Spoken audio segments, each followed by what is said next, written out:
Previously on Knight's Quest. I'm not going to sit idly by, right? I'm having to live up to my entire family's expectations. You know what, Grorg? You're right. So I'm going to go think about that. What's important about duel of rights is there's no lethal blows and no passion blows. Heinous Slayer flips up the hood and he disappears.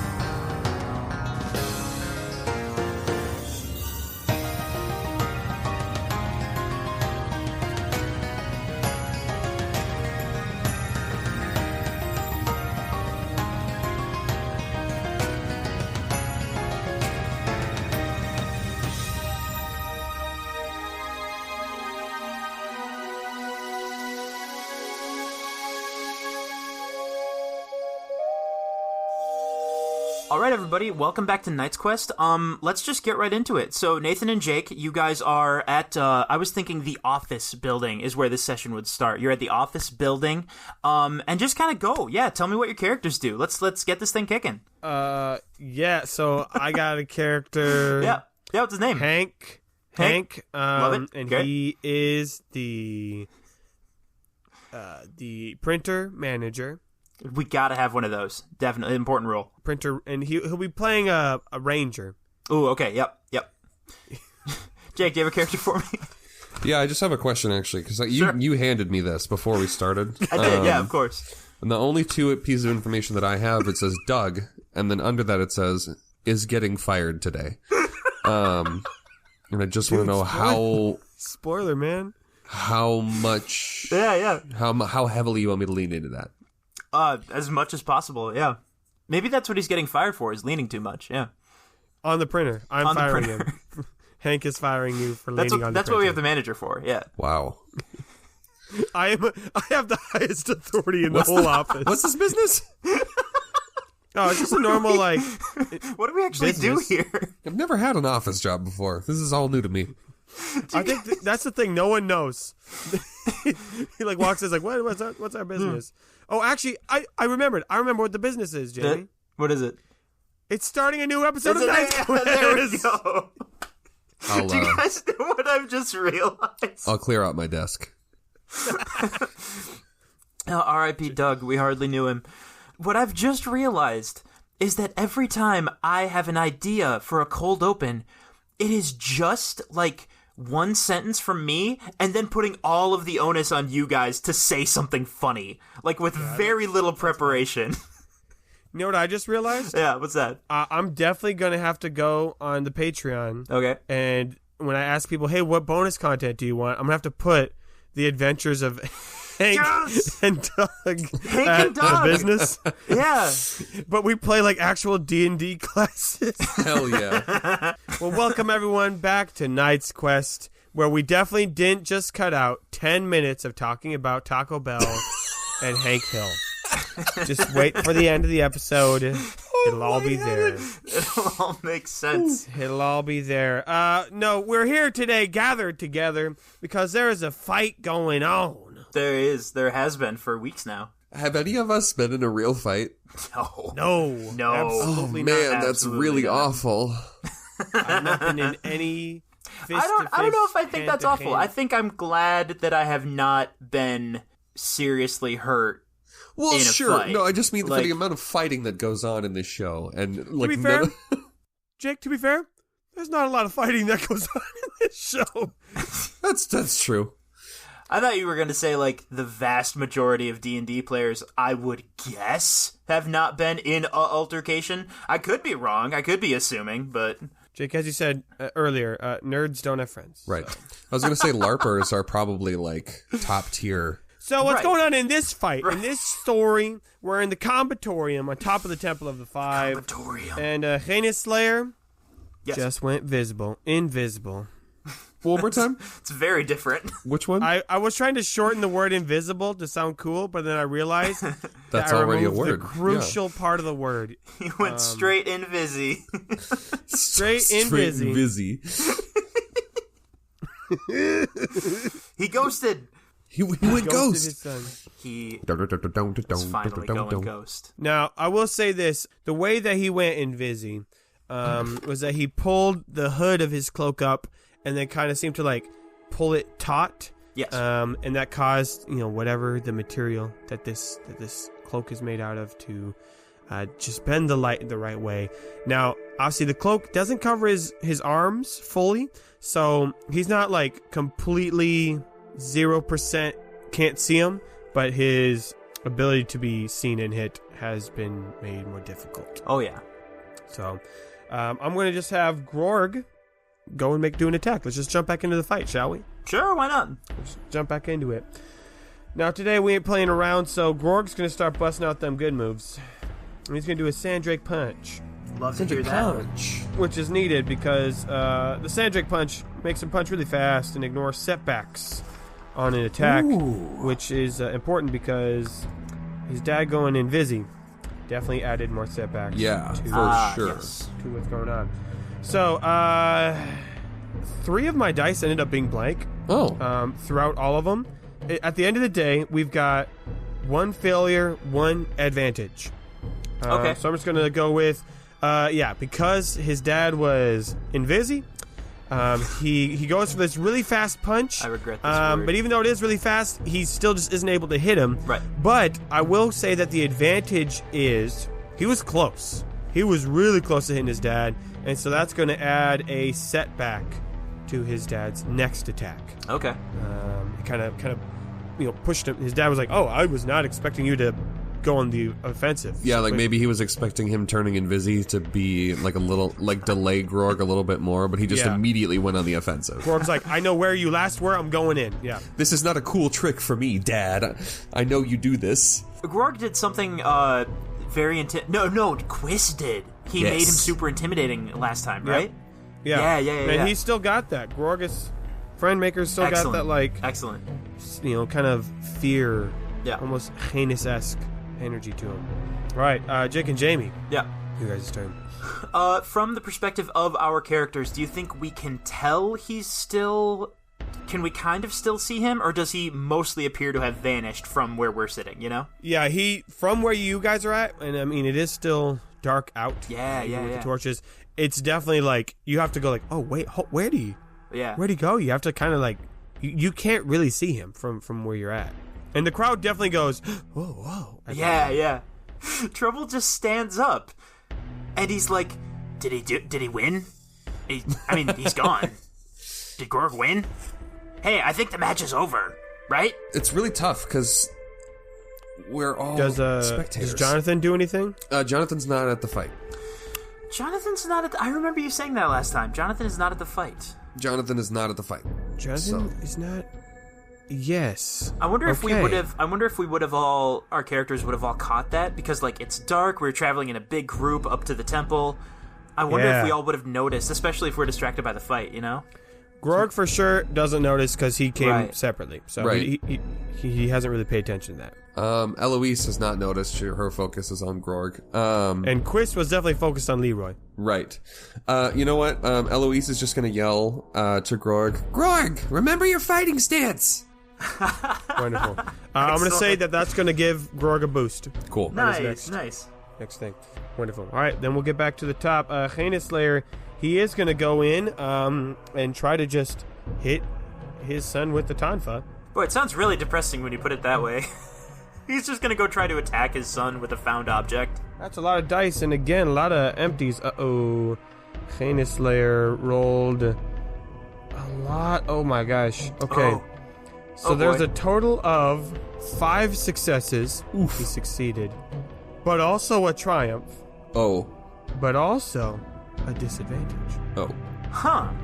And the disadvantage does come from the setback die that Grorg had put on him. Nice. So here's how I'm going to do this. He is going to hit Grorg, and I'm going to make the triumph be that it then deals... I guess I'll just make it do 2 damage instead of 1. But that's what an advantage can do. So 2 is nothing to sneeze at, yeah. No. I don't want it to be a 3, because I don't think... Heinous Slayer would do a 3-point damage during this fight, because that's That's pretty serious, yeah. That's a permanent wound.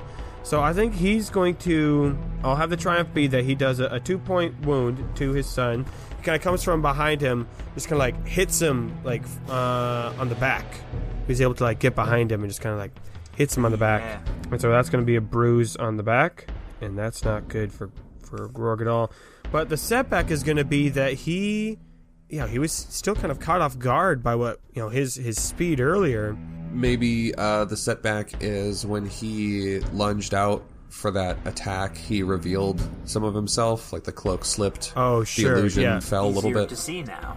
Yes. He goes in for the attack, hits him in the back, but is a little bit less invisi. Sure, yeah.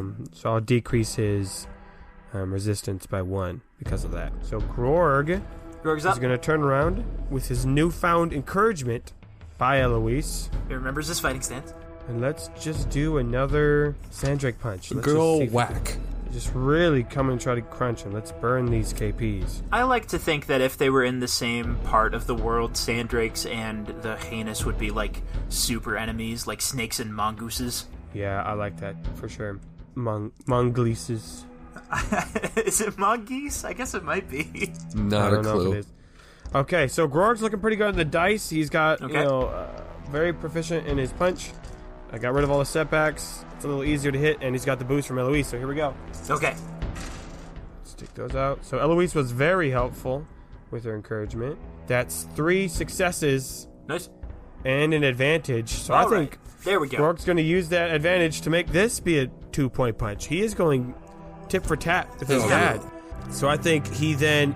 you know what? His dad hit him in the back, but I think Grorg is going to just sucker punch his dad right in the face. Right in the face. Damn. So I'm going to go 2 points for left side of his face because Grorg is definitely right-handed. I forget if we already said if he's wearing the brass knuckles. Yes. He is. Or I think he said he's got the Sandrake on his right hand. If I said something else... Oh, right. Yes, of course.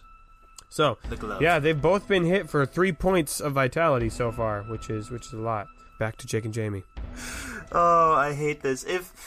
I don't want Raynor's only thing he does in this story is playing the song Careless Whisper by George Michael, but it's so damn useful sometimes. Yeah. And my brain just said to me, hey, if Raynor plays Careless Whisper and it works... Heinous Slayer will have to say what he's thinking, which will show Grorg exactly where he is. Yes. Ooh, I like Maybe that. he'll reveal his next move. Raynor starts playing Careless Whisper in the middle of this intense fight scene. Hell yeah. Yep. Roll for music, baby. God. This is difficulty. I'm gonna go difficulty 3 because that's fair. Yeah. It's allowed. It's just a big space. Right. Combat. I guess it's not really loud. I just feel like it should be 3. Yeah. It's outdoors. You have to play really, really forcefully to have it carry. I getcha. We got all. That's a lot of advantages. That's 4 advantages. Oh no, though it's a 0 on success and failure, which means it's a failure. Oh no, bro. But 4 advantages though. Ooh, that always makes it interesting. I have an idea. Yeah, Jake, shoot. Yeah. The failure is it doesn't work on Heinous Slayer. Right. But it does work on 4 other people. I think that works. I'm trying to think of who those 4 people would be and how that would be in any way useful. One of them is definitely going to be Life Cleaver. Oh no, okay. And from her position next to the ring, she says, "It seems my son is underestimating the true power of Friendmaker's namesake." Ah. They're going to say the power of friendship. Pretty much. Eloise says, "Come on, big guy." Aww. And then Leroy says, "I'm loving this fight, but I gotta make more bread. Gotta make more bread." Wow.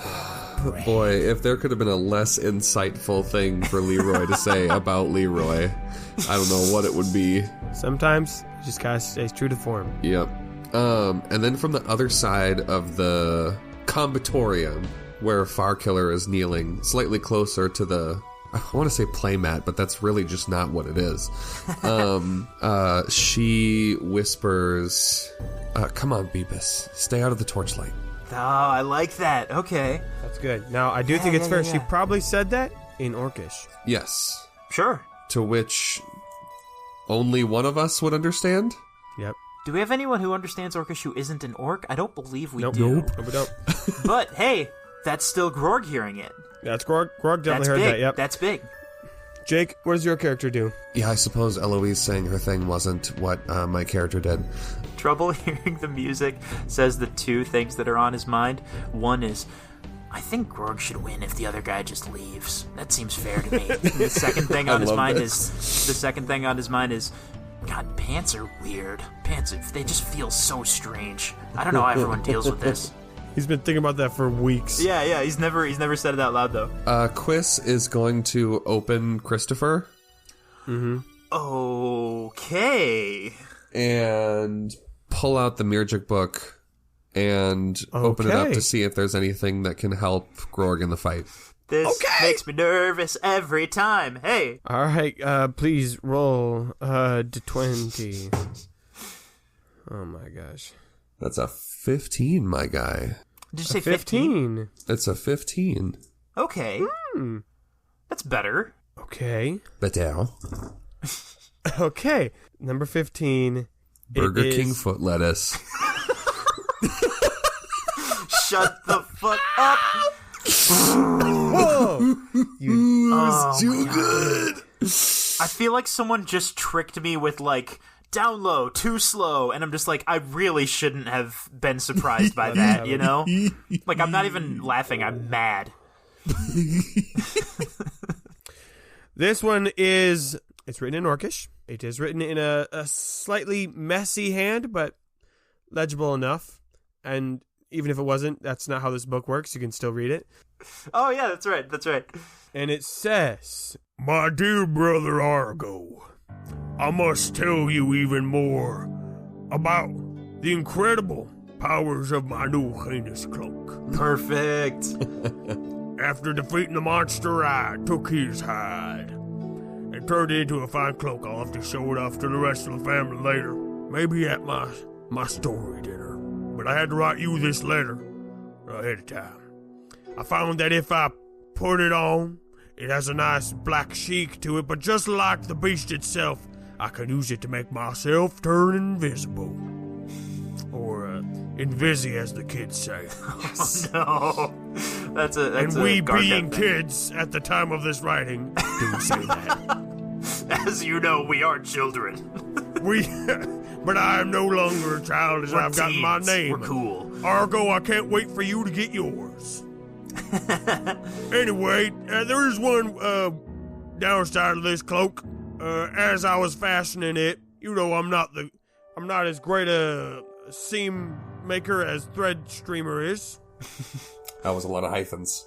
There's a little tiny gap right underneath my left armpit. Oh, no. That if someone were to pierce that hole, they could rip it right down the back. So, thankfully it's in my armpit. Ain't no one gonna be seeing that. So, anyway, I just wanted to write you this letter. Really excited about what my find is, Argo.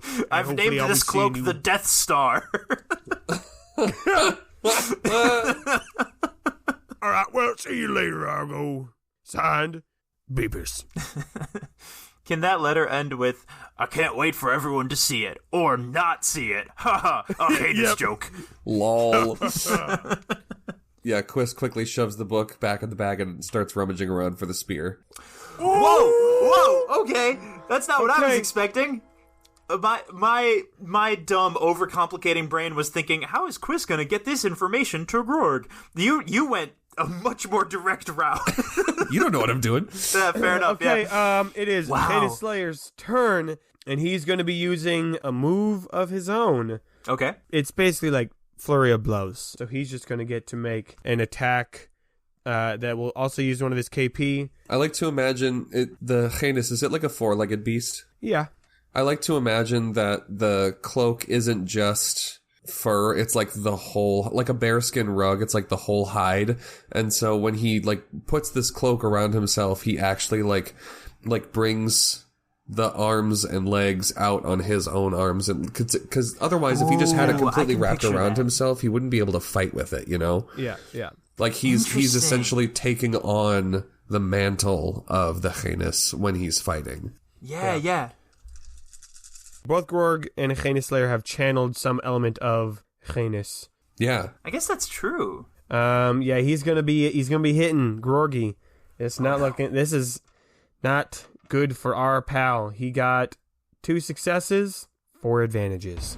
oof. All right. He uses this move. That's quite a few advantages. So I think he had been behind. He just got punched right in the face, and you can see it's not a passion blow, right? He's not getting mad, but he's definitely kind of seeing like, okay, we're pulling out the big guns, and so he kind of twirls his tonfas a bit and kind of goes whap whap, and like hits him in the same spot twice. He's gonna do another 2-point wound to Grorg, but this one I think it's gonna be Grorg maybe like tried to like block it, so it's gonna be on his Grorg's left arm, and it's not broken bones, but it's okay. It's gonna hurt quite bad. Okay, so you pointed out his left arm because that's gonna be less good at fighting now. Yeah, let's go with one of the advantages was it dealt an extra harm.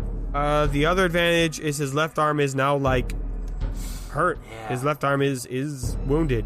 And I'm going to go with the other 2 advantages is he's going to say something as he does this. Oh, no. That's going to weaken his spirit. Emotional damage. Pretty much. And he says, Grorg. And he's using that name on purpose. What a bastard. You got some good punches in you from your fancy glove. But you still don't know nothing about fighting. What vitality is Grorg at? He's got 4 left. Yikes. He's got 4 left. So a couple more good hits is gonna... A 2-point wound is not just like a, oh, ouch. No, for sure. That's why I was asking. It's because I'm concerned. Yeah, so Grorg's gonna be taking definitely a disadvantage moving forward unless...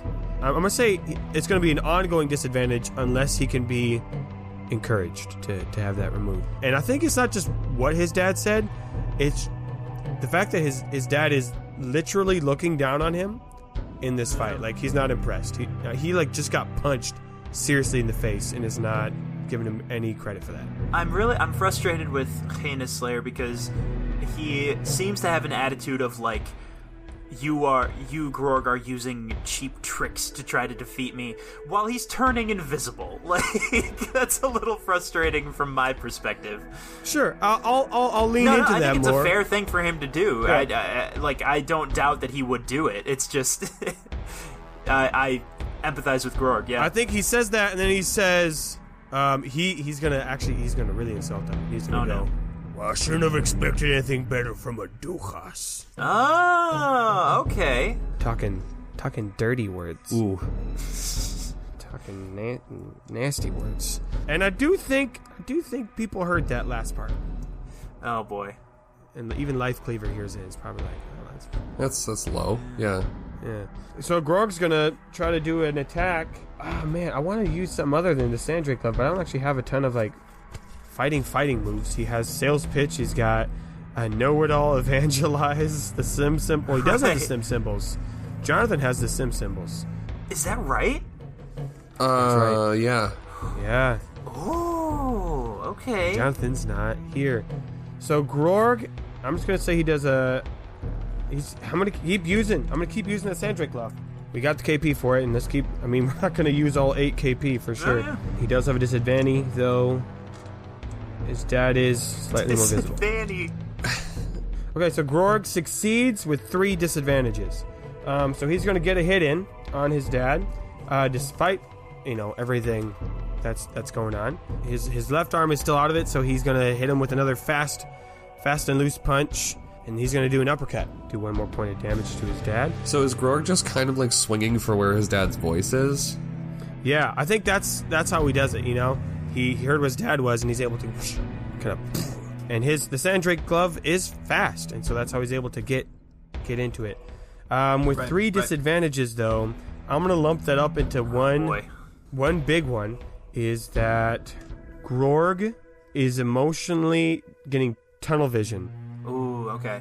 And I think it's clear, everyone can see that if something doesn't change, Oh no! he will do a blow of passion. No, we can't have that. He's getting mad. He's getting mad.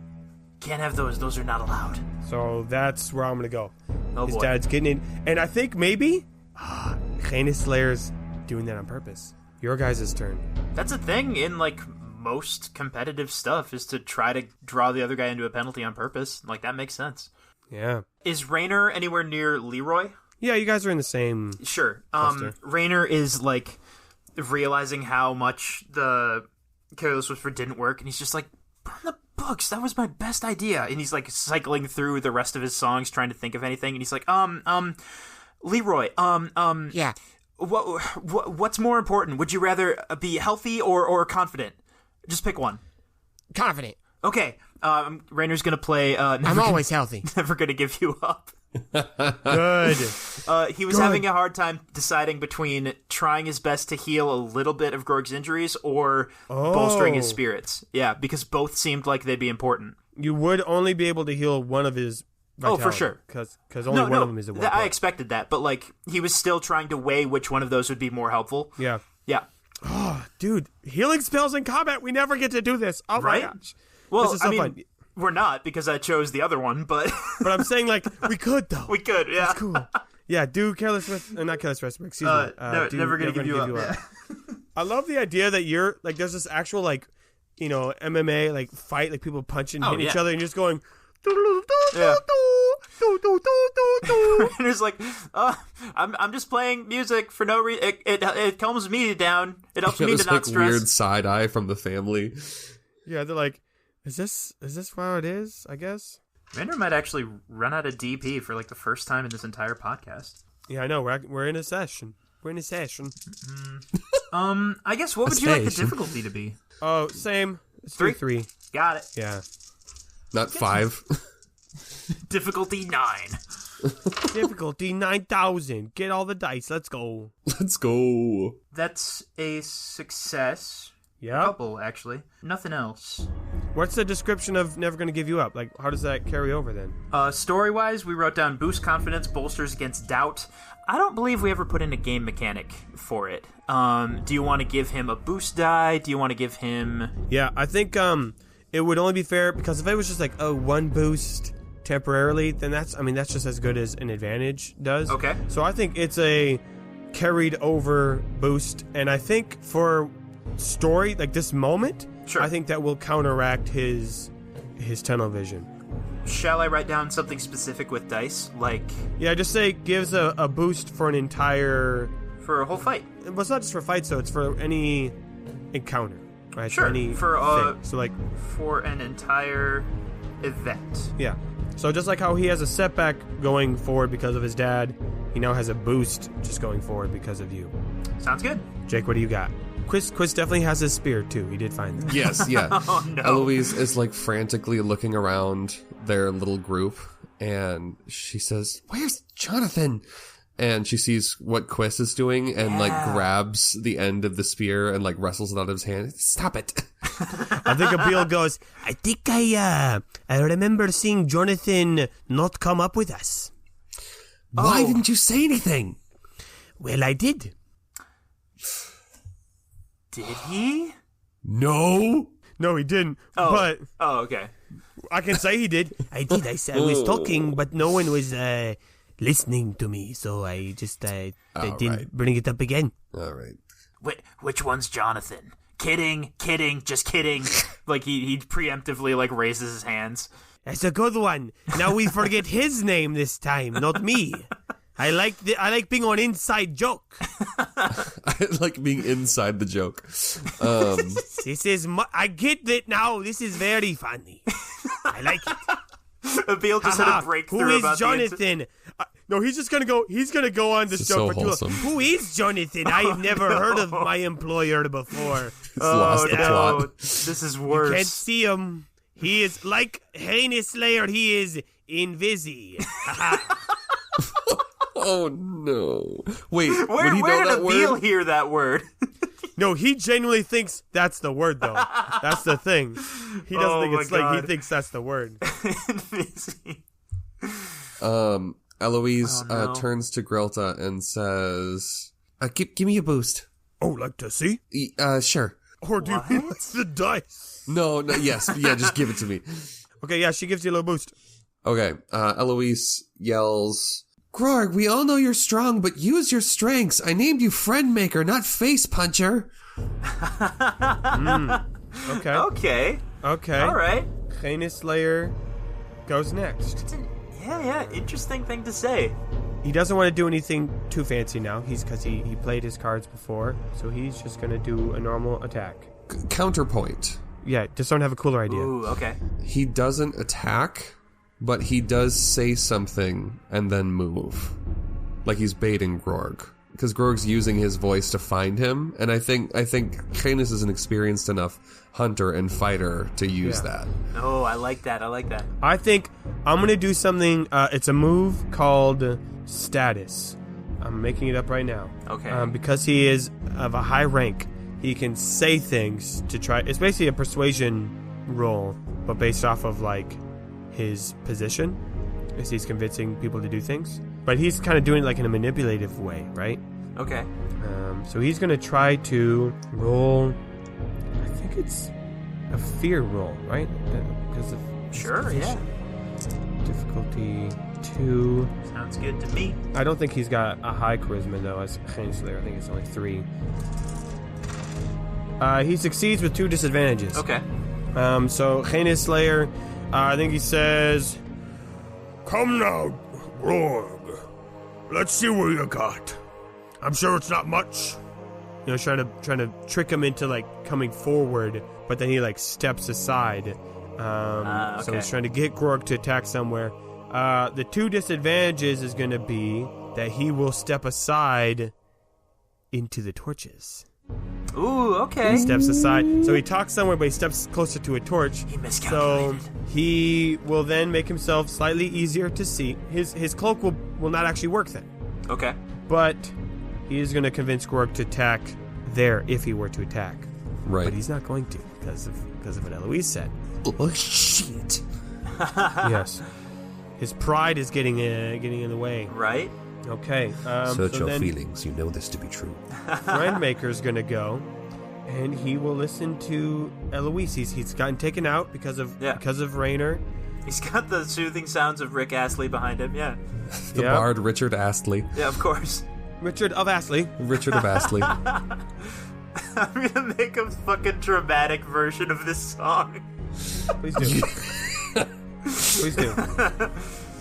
Okay, he's gonna make a sales pitch roll, which I have as the description: convince someone to buy or do something out of the ordinary. Hey. Ooh, okay. And I think the thing he's gonna try to convince him to do is just he's gonna say, "Hey, Slayer, come on, let's end the fight. We've both gotten some good blows in. We've both shown that we're worthy opponents, but we don't need to take this any farther. All right, it's draw. Let's end this." Ah, okay. I like this. And Life Cleaver kind of raises her eyebrows a little bit at this. But Okay, she doesn't so say anything. She just kind of raises her eyebrows. Yeah. So he's got a boost. He's got a setback. When he mentions the draw from across the combatorium, you hear, "Wait, that's a thing? You can draw?" Yeah, You do it in a drawing room. Lewa, you carried around papers in your bag forever. Don't say that you draw in somewhere, just one place. that's where this all began, Quis. Don't you remember? I do remember I brought in the drawing supplies. That's right. Okay. 2 successes, 2 disadvantages. Oh. Interesting. Indeed. Okay. What is the main thing to succeed or fail? Is it convincing him to stop the fight? Yeah, he was trying to convince. Is it convincing him to stop the fight, or is it convincing him that the fight is over? Okay. Because those are 2 different things. Definitely. Because one of them means that Canis Slayer is calling off the fight, and the other one implies that it was a draw. Right. Here's what I like. I think this makes the more interesting story. He has convinced Life Cleaver that the fight can end. Right? The judge is like, "Yeah, I think that's fair. You guys have both gotten it through." But not his dad. Oh, interesting. Conflict.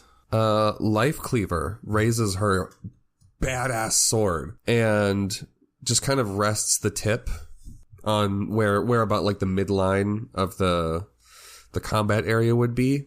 And she proclaims, both combatants have exhibited worthy fighting prowess and have both landed respectable blows.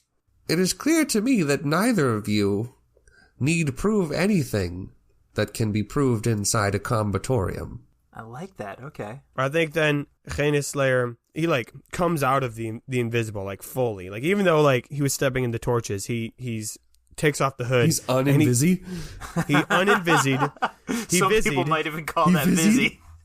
He visied, and he like turns, like dramatically turns his head towards his mother, and he says, "The duel isn't over until one person falls or concedes, and I have done neither." Trust Hand stands up from where she was watching the fight, and she says, Canis Slayer, we don't need a decisive outcome of this duel. We don't need either one of you to draw the other into a blow of passion.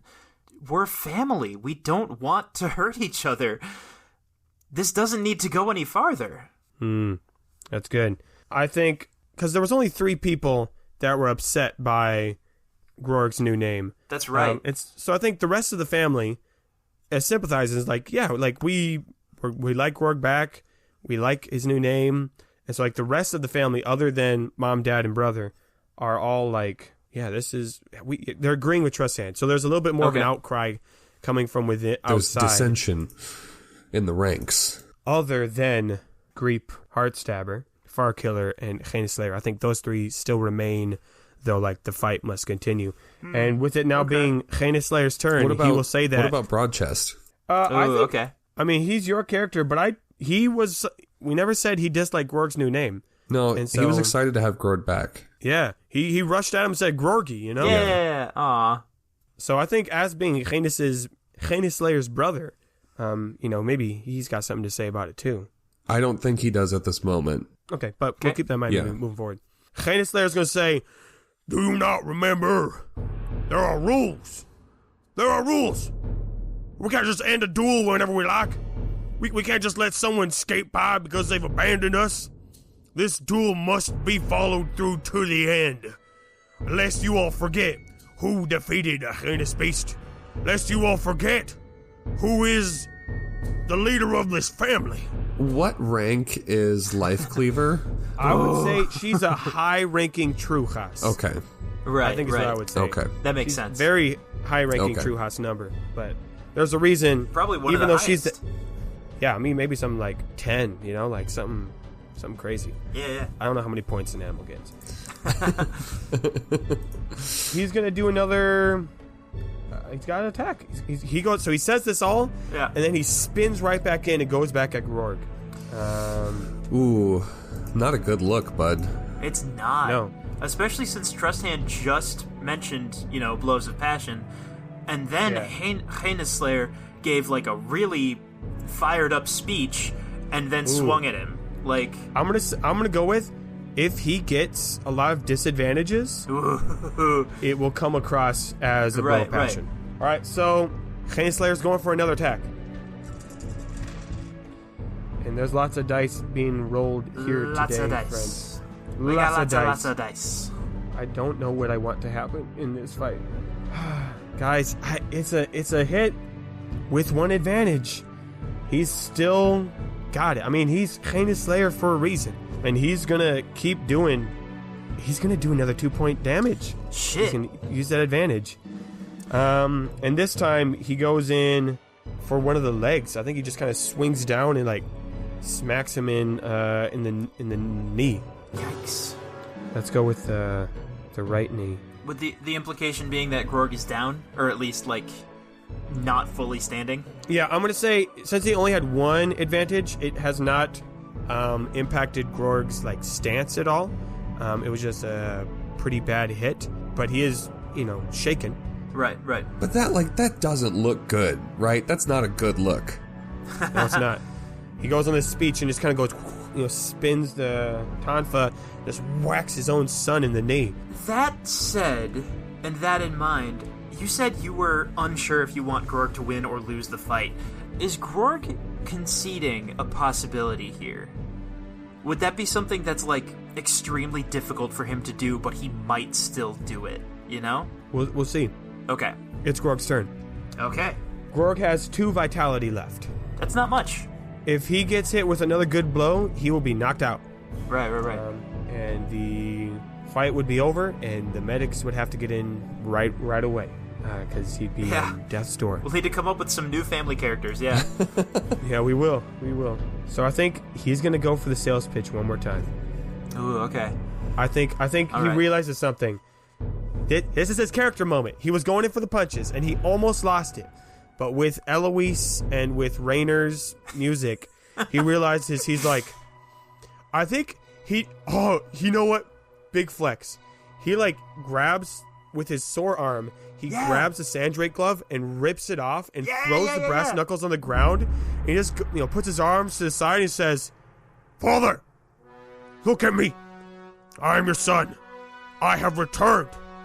Accept me as I am, and I will concede this fight. Or beat me down and lose my respect." Can I just say, the visual of throwing a gauntlet on the ground to stop a fight, I adore that. Ooh. That's so much fun. That's tasty. I love it. Okay, now the dice are not in our favor. Okay. So I've made it a difficulty 3. Oh, no. And if Grorg gets this, he will definitely get charisma experience points, too. Yeah. Okay. Wow. That's a lot of... Okay. A lot of bad things. It's interesting. 3 successes, 2 disadvantage. What? Oh, okay. Okay. Oh, man. Wow. Oh, man. So just to start out with, and we can mess with this and change it and stuff, but the main success might be Heinous Slayer actually listens to him. What do we want to change about that, modify about that? What else could be going on, you know? Yep. I'm going to go with he will listen to him. Okay. But he's not going to be all like, "Oh, yeah, you're right." He's going to kind of take a moment and like look around and see what's going on and see how everyone's kind of like looking at him like this for like beating his son up. He sees that his son has basically conceded. Right. And so here's what he'll do. Oh, no. He'll end the fight. Okay. But he's going to say, "All right, I accept your concession. The duel is over. Okay. Call the fight. The duel's over. I have won." Yeah, Life Cleaver kind of stands up with some effort and says, "It is unfortunate for someone so close to this fight to be in it, to have missed its purpose so completely. Beepus, though you have won this fight, you have definitely lost to Friend Maker today." This is going to be rough. Beepus, he walks back over, kind of straightens his shoulders, massages his jaw where he got punched. He puts the tonfas back. We removed the racks, didn't we? He hands them. He hands them to yeah. He hands them to maybe one of his brothers or just someone off on the side. And, no, he goes to hand them to Argo because Argo was one of the people who took off the racks. Yeah. Does Argo take them? No. He just stands there with his arms folded. He puts the tonfas under his armpit to kind of just carry them a little easier. He says, "All right, well, as was per the regulation of this duel, this was a duel of rights. And as you have lost, Friend Maker, that means you have lost the right to your inheritance." Yeah, I think Eloise, who's still on Grilta's shoulders, kind of leans down and goes, "What is it? So what does that mean?" "Well, you know that big house that we were staying at? Ooh. Our friend Maker's had a room, assumedly. Yeah. Well, now, he doesn't." And so then Heinous Slayer says, Wow. "I need you to go back to your room, which we did keep for you. I'm gonna need you to go get all your things. Because it isn't yours anymore. Hmm. And I think Grorg still, he was still impacted by his dad. And even though he won, I think he didn't win what he really wanted. Right. Right? Yeah. Right. Which was his dad's. And he's like, okay, sir. And he kind of regresses a little bit. And he he picks up his brass knuckles and the glove off the ground and exits the combatorium. He heads back to the compound. I think Quis is like, so now what? Like, they're like food, or do we go to sleep, or? Yeah, food. I love food. I mean, I gotta. I think that's it. It's a little anticlimactic. That's the fight for the night. Usually it's not a big bummer, you know? Raynor says, it's been a lot, especially for Grorg, obviously, but for everyone, too. Maybe we look at everything again in the morning and decide what's next. Yeah, because don't we need to, talk to that guy? And he points to Gene Slayer. Yes, Abiel, we need to talk... That's kind of what I was... you're right, I should have been more clear. I don't think it's a great idea to go ask him a bunch of, important world stuff. Yeah, not tonight. Right this second, yeah. Yeah, definitely not tonight. No, it's not the right time. I'll be more straightforward in the future, yeah. I guess we go to bed then? Yeah. Yeah, yeah. Can I come down now? Oh, yeah, sorry about that. I thought you liked it up there. Well, no, it's fine. We're pretty high up, and I don't know if I feel comfortable with going downstairs like this. And do you like the view of the whole jungle from there? Yeah, no, it was awesome. I didn't really look around until wow. Little bit of vertigo. Okay, going down now. Yeah, so let me get down. Can I get on your shoulders next? Absolutely not. He likes being up high. Yeah. Absolutely not.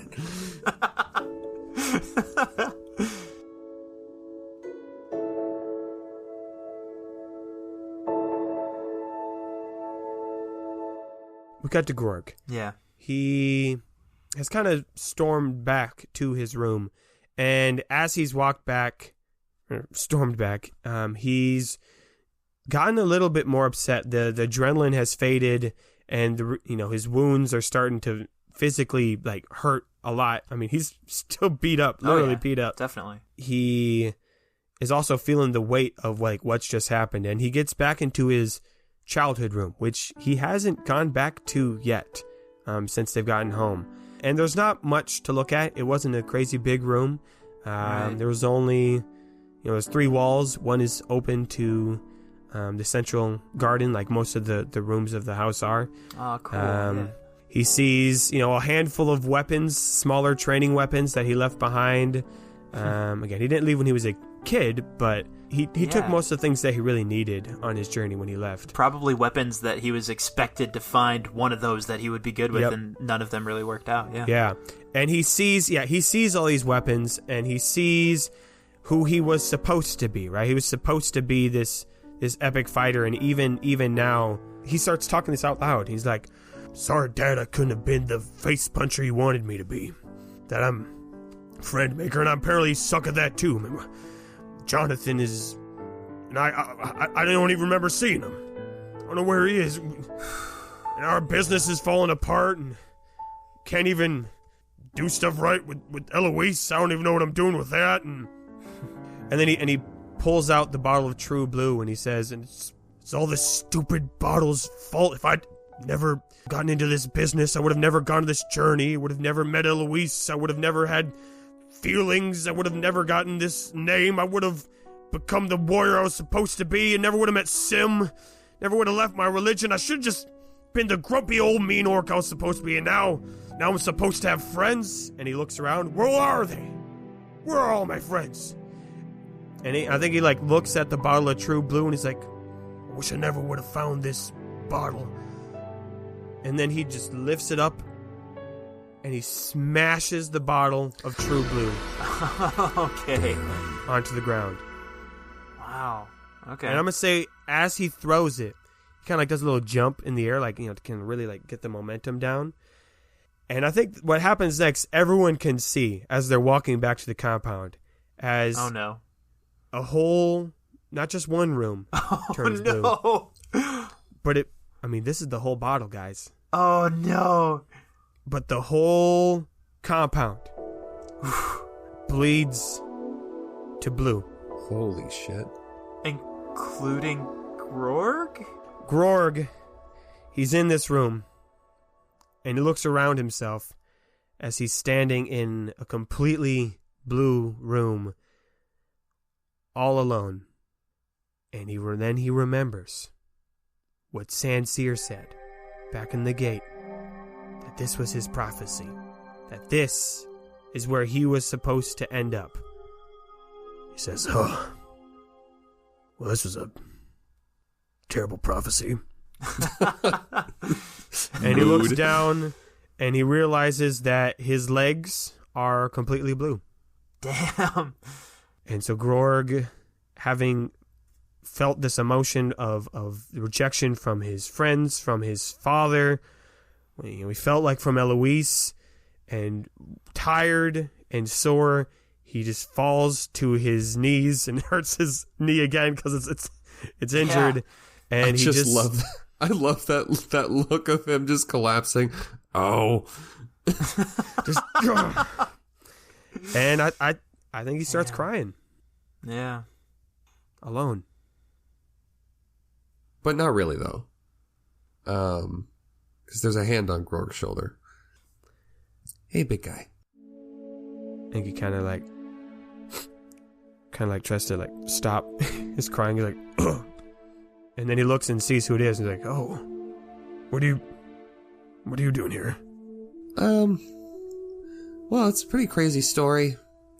Started a long way away from here, and Oh. a lot's happened since then. Met this weird orc. Turned out to be a pretty great friend. I think Grorg smiles at hearing this, and he kind of puts one of his hands on top of hers as it rests on his shoulder. And he says, "You know, I also was recently on a pretty crazy journey, too. I met this weird human who was trying to comb her hair while we went through a desert. I mean, who tries to do that? And then she outfights an orc who'd been training his whole life. Pretty special." Eloise doesn't say anything, but she smiles. And with how blue the room is, it's definitely obvious how red her face is. Grorg stands up, still keeping his hand on hers, so now obviously she can't reach his shoulder. Yeah, so now she lifts off the ground and carries up to him. No. So now they're just like holding hands. I think Grorg says, I think you knew what question I meant. Why are you here? I lost. Why do you keep coming back? You're always so worried about losing. But if you just look around, you've already won in all the ways that matter. At least to me. How so? After he says that, Grorg and Eloise hear something, and what they hear is it's a little bit the sound of an argument, because what they hear is, no, it's fine. I didn't even step on it. See, it's fine. It's not fine. That's probably an important flower or something. What are you talking about? No, don't worry about it. I'll put it back. See? And then, like, several different people are coming into the room from the garden side. The first one is Rainer, who sees the two of them, and he sort of cocks his head like he's about to say something, but then Trouble kind of bumps past him, and he points at Grorg. Kind of blends in with everything. Yeah, he's he a little does. hard to perceive. No, speaking of that, Trouble points at Grorg and he says, I mean, it's a good color. It looks good. Yeah. Because Grorg's got like half a blue body now. Yes. Yeah. I can only imagine the others are also there. Oh, yeah. Yeah, Leroy and Abil's there, and Chub the dog, PB. Chub the dog, yeah. Quis. Oh, yeah. They all come flooding back in like, Hey, Grorg, just wanted to say, you did great out there. I helped. Yeah, Quis was going to give you a spear and everything. That's right. Oh my god. The whole time, everyone has been, like, cascading into the room. Eloise has not, like, broken eye contact with Grorg. She's just smiling at him.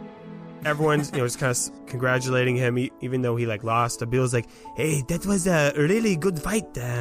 Best fight I've ever seen. Even better than his. Oh, okay. We don't need to go that far. And Chubb the dog gives him a thumbs up. Yes. Of course he does. And I think Grorg then turns back to Eloise and he says, oh, I see what you mean. And even though everyone's kind of like, I'm assuming that they've just been talking. Like, they're still just 100%, chatting. yeah. Our group doesn't get context clues. I think Grorg and Eloise, even amongst this, still kind of, he just have a little moment still to himself, and he says to her, I think I misunderstood you the other night. She kind of raises her eyebrows a little bit. I'm still getting better at figuring out my emotions and stuff like that, let alone someone else's. When we're done fighting Mirjik, I want to go back to Glenwood with you. Eloise's face just lights up, and she, like, completely ignoring everybody else in the room, she says, Grorg, if I wasn't afraid of poking my eyes out, I'd kiss you. And she wraps her arms as far around him as she can and just, like, pulls him in for a big hug. Leroy goes, hey, it's hug time! It's a group hug time! And they all give Grorg a big hug. Sure, yeah. He says, thanks, guys. This has been a long couple of days. But he looks around at this blue room.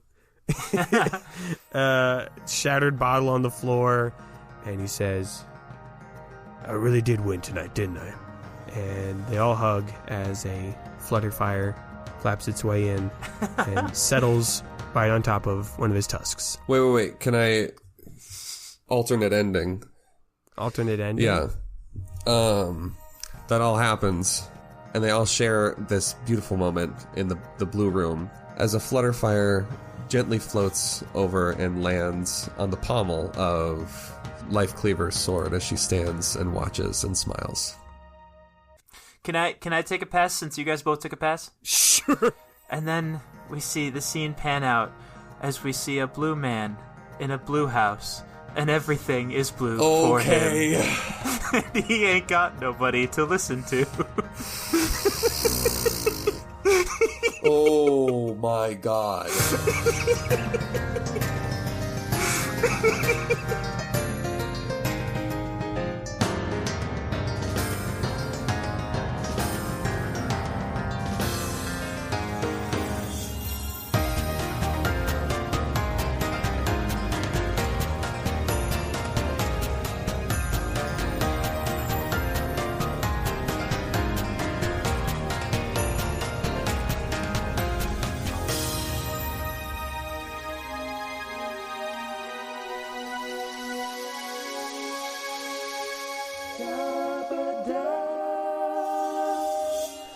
Hey Questies, it's me, Nathan. Thank you so much for listening to episode 30 of season 3, and I honestly don't know how to follow that cover that Jamie just did, so let me answer a couple of questions that you may be thinking. First of all, yes, that end song was a mix of I'm Blue, Dabba Dabba Die by Eiffel 65 and the Night's Quest theme. That's what that was. 2, yes, we did just refer back to the prophecy that Grorg got given by Sansir in episode 5 of season 2 from September of 2019. That's right. We don't forget these little details. Oh, no. Everything matters. And if you think there is a detail we've forgotten, I dare you to bring that up to me so we have enough time to wrap it up before the end of the season. Bring those to my attention. Okay. 2 very important announcements that you will want to hear. First one is that we have a new sticker available. As you heard at the end of the episode, we got our good friend Chubb the dog giving thumbs up to everybody. Well, now Chubb the dog can give you a thumbs up. You can buy a beautiful Chubb the dog thumbs up sticker on our website, kqpodcast.com. Click that merch button.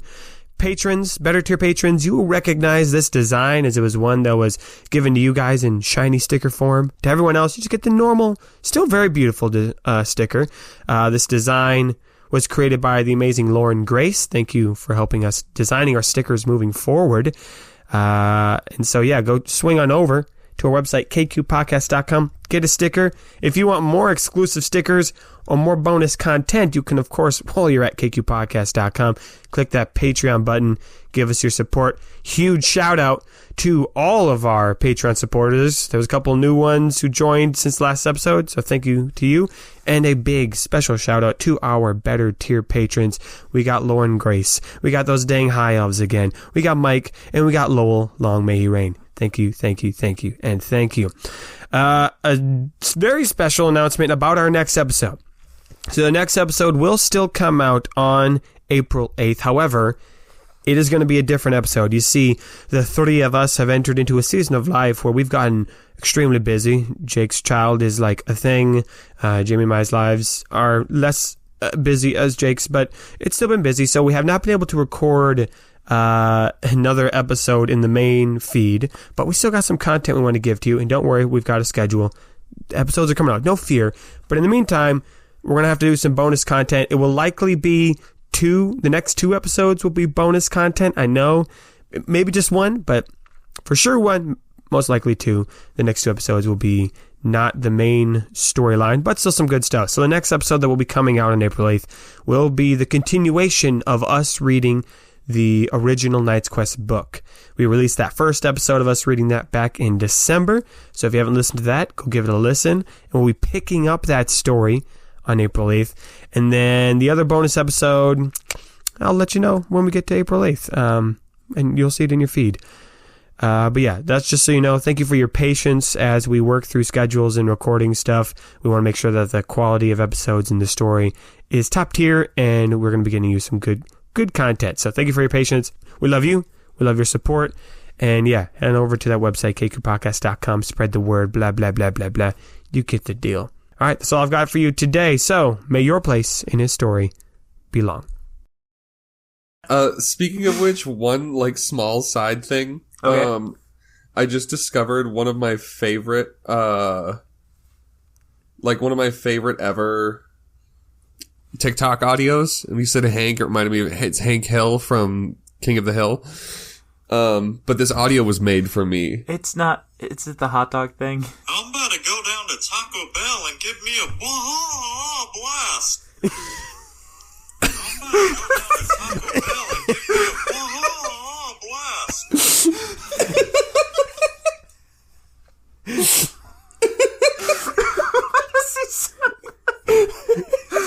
Is that from the show? Is that impersonating? Okay, it's this Sir Skeet who does Hank Hill impressions. Yeah. Why does it sound like somebody picked him up and shook him in the middle of the sentence?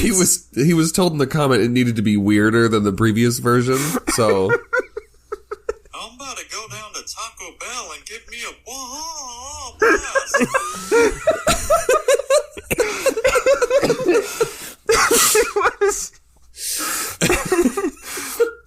I'm actually mad at how funny that was. a blast.